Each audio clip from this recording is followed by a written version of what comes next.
Halo,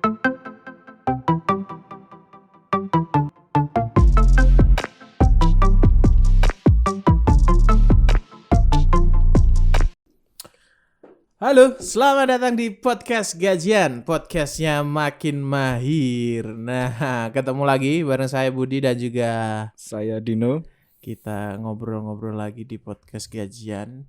Hari ini mau ngobrolin kayak loncat-loncat tapi ya nggak apa-apa lah. Yang penting berguna. Yang penting berguna. Kita akan ngomongin soal ini mungkin bukan masa-masanya, tapi di masa pandemi itu kayak setiap saat tuh lowongan kerja selalu ada ya Mas. Betul. Setiap hari Setiap ada. hari ada ya gitu ya. Jadi kita akan ngomongin hal-hal yang harus diperhatikan dalam membaca informasi lowongan kerja. Oke. Karena ini banyak masalah. Berangkat dari pengalaman pribadi. Iya, berangkat dari pengalaman pribadi itu selalu aja ada kontrane gitu ya. Nah, kita akan ngobrolin apa aja yang harus diperhatikan seorang pelamar kerja dalam membaca atau melihat sebuah lowongan pekerjaan. Kira-kira dari tukang rekrut apa aja tuh sarannya? Yang pertama mungkin apa yang harus diperhatikan pertama ketika baca lowongan? Oke, yang diperhatikan pertama adalah sebenarnya ini dari diri kita sendiri Mas Budi. Optimistis. Oh. Nah, kenapa kok optimistis Kenapa saya tuh? bilang gini? Kalau di Indonesia itu beda dengan luar negeri atau di Amerika mungkin ya. Mungkin di Indonesia itu kan kualifikasinya panjang banget Mas Budi. Panjang banget. Kayak kemarin baru aja viral tuh ada yang kasih perbedaan kalau lamaran luar negeri tuh requirement-nya kayak gimana, Indonesia kayak gimana itu kan. Iya kan. Nah, di luar negeri kan paling cuma butuh 1-2 kalau editing video yang penting bisa pakai Adobe.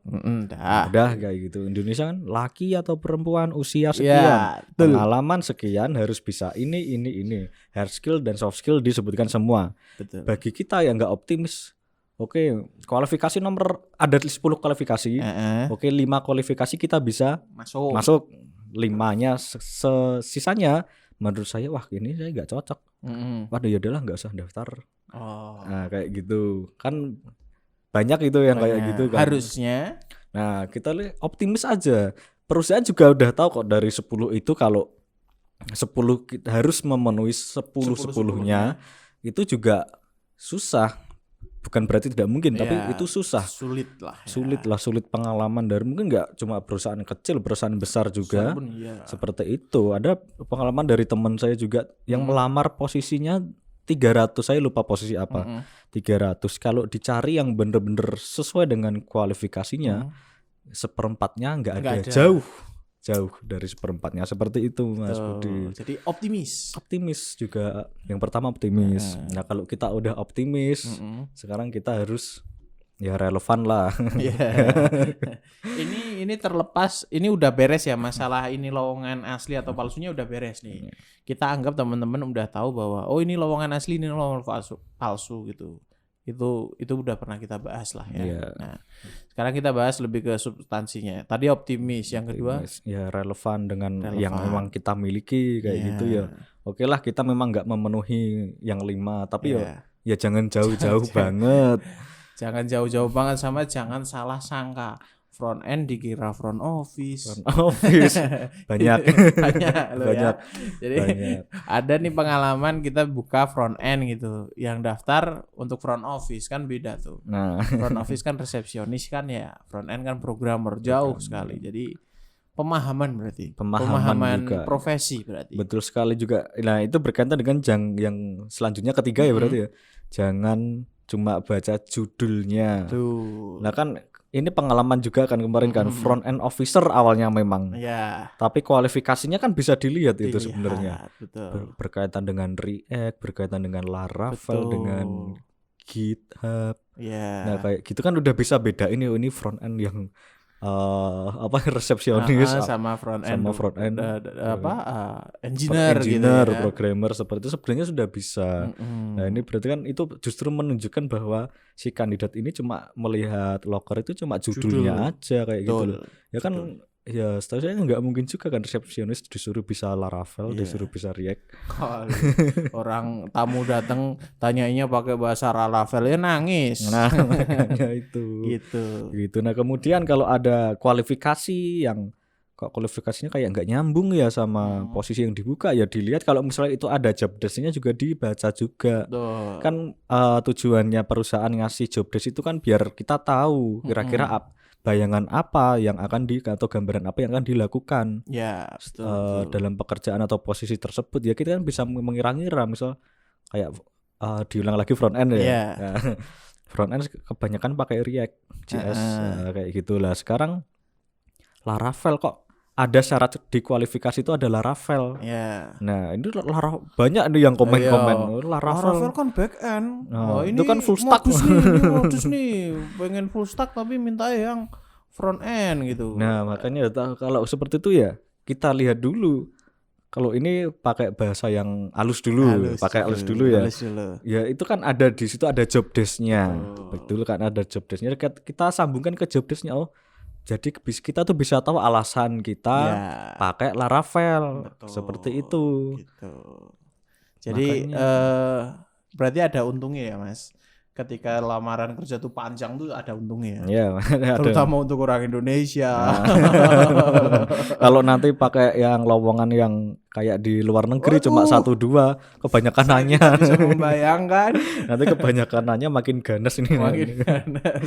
Nanti HR-nya makin mumet. Makin pusing gitu. Jadi penting banget teman-teman budaya literasi dan pemahaman ya, budaya literasi dan pemahaman. Jadi dipahami dulu baru kita dan kalau nggak tahu tanya. Nah, tanyanya juga yang sopan. Jangan langsung protes gitu. Karena ini berhubungan sama etika.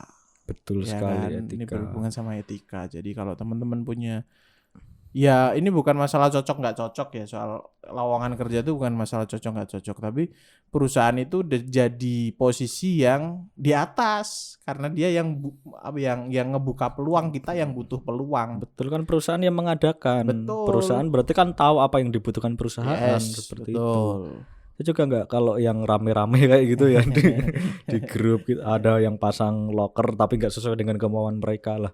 Ini locker yang masang perusahaan, yang butuh perusahaan, kok kalian yang harus sadar di situ dulu ya, balik ke posisi aslinya dulu. Ini tuh yang butuh kerja, yang butuh peluang tuh kita. Yang ngebuka peluang perusahaan.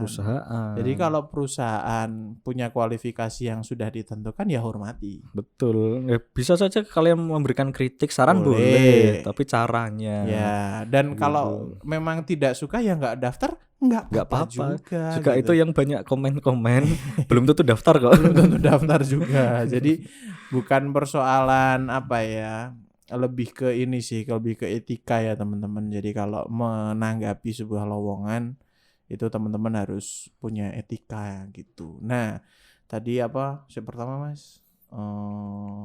Astagfirullah. Apa tadi ya?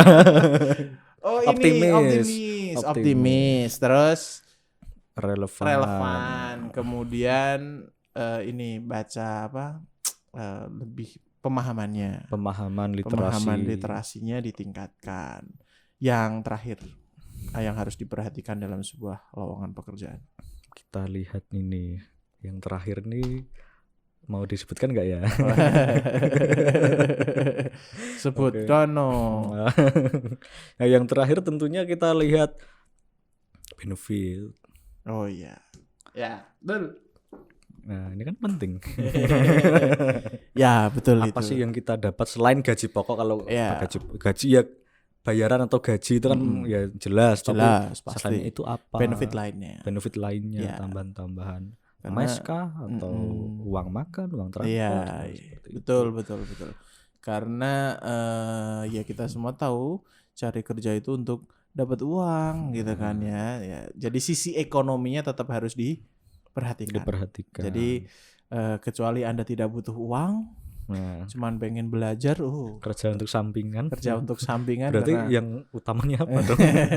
Itu nggak apa-apa. Tapi kalau yang namanya kalau bekerja itu kan kegiatan ekonomi, jadi sisi ekonomi harus diperhatikan juga. Oke, itu. Jadi hal-hal yang harus teman-teman perhatikan ketika membaca sebuah lowongan pekerjaan. Pertama harus optimis dulu tadi kata Mas Dino. Jangan mengecilkan diri berarti. Betul. Jangan merendahkan diri gitu. Siapa tahu ya perusahaan tahu kan 10 requirement paling cuma 3, 4, 5 yang memenuhi, itu hal yang wajar gitu. Dan beberapa tips yang lainnya. Kita masih akan ketemu lagi di podcast gajian selanjutnya. Silakan buat teman-teman kalau merasa apa yang kita sampaikan bermanfaat silakan disebar. Kalau merasa kurang setuju nggak apa-apa. Karena kan ini murni dari pengalaman. Dari pengalaman kita dan tujuannya untuk mengedukasi saja. Jadi silahkan teman-teman yang menentukan. Kita ketemu lagi di episode selanjutnya di podcast gajian. Dadah.